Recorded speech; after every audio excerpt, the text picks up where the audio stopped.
Bom dia, sexta-feira, 7 de junho, temos hoje o nosso estudo adicional. Que bom que você está aí assistindo esse vídeo e eu creio que você assistiu os anteriores e sabe que hoje nós iremos ter uma reflexão sobre um momento em que alguém, lá no Antigo Testamento, participou de uma sessão espírita e teve um trágico fim. Espero que você curta e compartilhe esse conteúdo para que mais pessoas possam ter acesso a esse estudo. Nós iremos falar do rei Saul, o primeiro rei de Israel. Ele governou de 1050 a 1011 a.C. Começou a governar bem, chegou até a profetizar entre os profetas de Deus. Só que ele tinha duas características, dentre outras ruins, mas duas que se destacavam muito. Ele era autossuficiente e era dissimulador.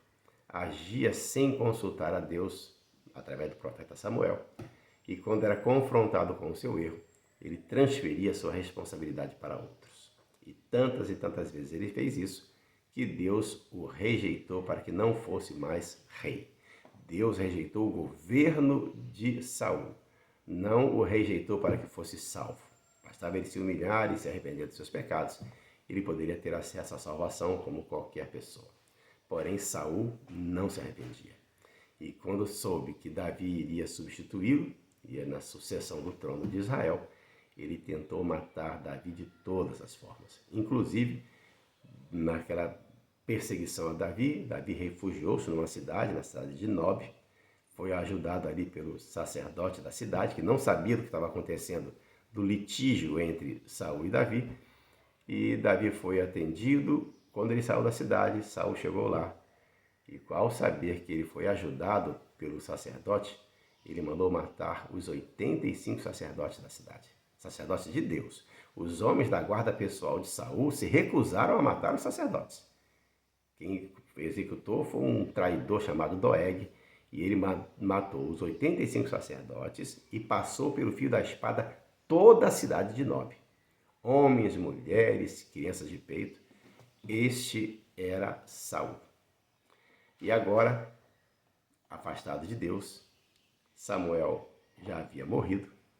Ele estava agora numa situação difícil, porque um exército numeroso de filisteus ameaçava agora invadir a cidade. E ele queria então ter uma orientação de Deus, porém Deus não falava mais com ele.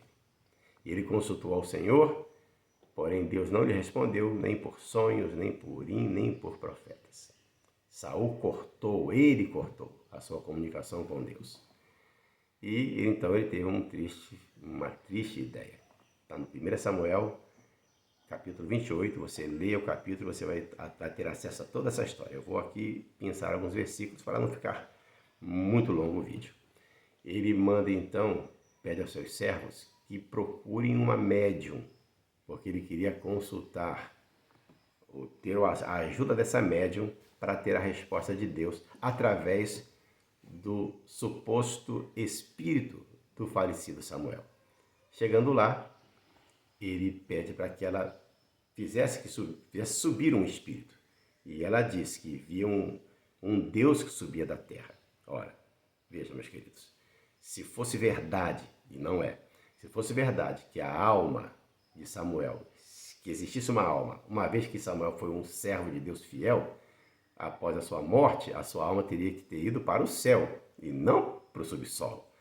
E aí ela já começa a mentir aí. Ela viu um espírito subindo.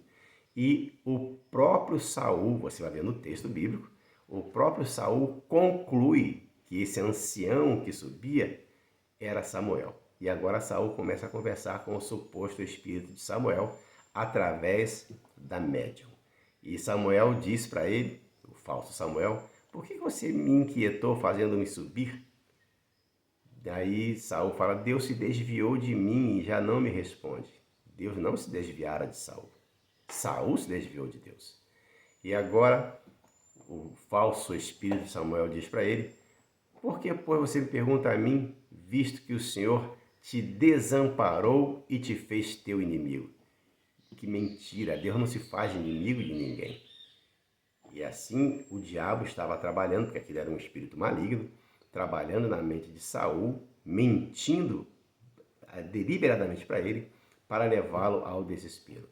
E quanto mais Saul conversava, mais ele era enganado pelo Espírito, até que o falso Samuel disse para ele: o Senhor entregará Israel contigo nas mãos dos filisteus, e amanhã tu e teus filhos estareis comigo aqui.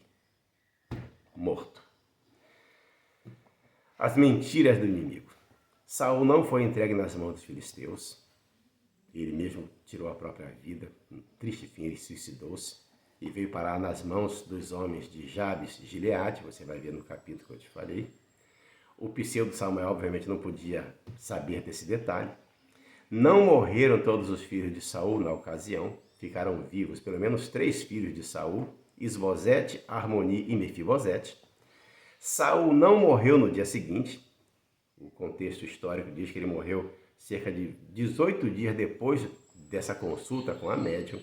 E, obviamente, Saul não foi para o mesmo lugar de Samuel, porque Samuel estava na sepultura descansando e não no subsolo esperando ser consultado. E um detalhe importante: se durante a vida, os últimos anos de Samuel, ele não atendia mais aos pedidos de Saul, ele não intercedia, não trazia as mensagens de Deus para o rei Saul, porque Saul rejeitou a Deus, não seria depois de morto que Samuel iria desobedecer ao Senhor e fazer uma consulta especial para Saul, sendo que Deus mesmo não respondia ao rei. Tanto é que em 1 Crônicas, no capítulo 10, nos versos 13 e 14, quero terminar com esse texto aqui, diz o porquê Saul morreu. O texto é claro: assim morreu Saul por causa da sua transgressão cometida contra o Senhor, por causa da palavra do Senhor que ele não guardara, e também porque interrogara e consultara uma necromante e não ao Senhor. Ora, então fica claro que quem falou com Saul na cidade de Endor, através daquela médium, não foi Deus, nem o espírito de Samuel, porque não existem espíritos dos mortos. Naquela sessão espírita, quem falou com Saul foi um espírito maligno. E que bom que nós conhecemos essa história e podemos estar atentos para que não sejamos enganados pelo inimigo. Oremos então. Bondoso Deus, agradecemos a Ti por Tuas revelações e pedimos que nos dê a disposição para todos os dias mantermos contato contigo e, através do Teu bom e santo Espírito, permaneçamos nos Teus caminhos. Oramos por Jesus. Amém. Tenha um ótimo dia. Fique na paz de Jesus.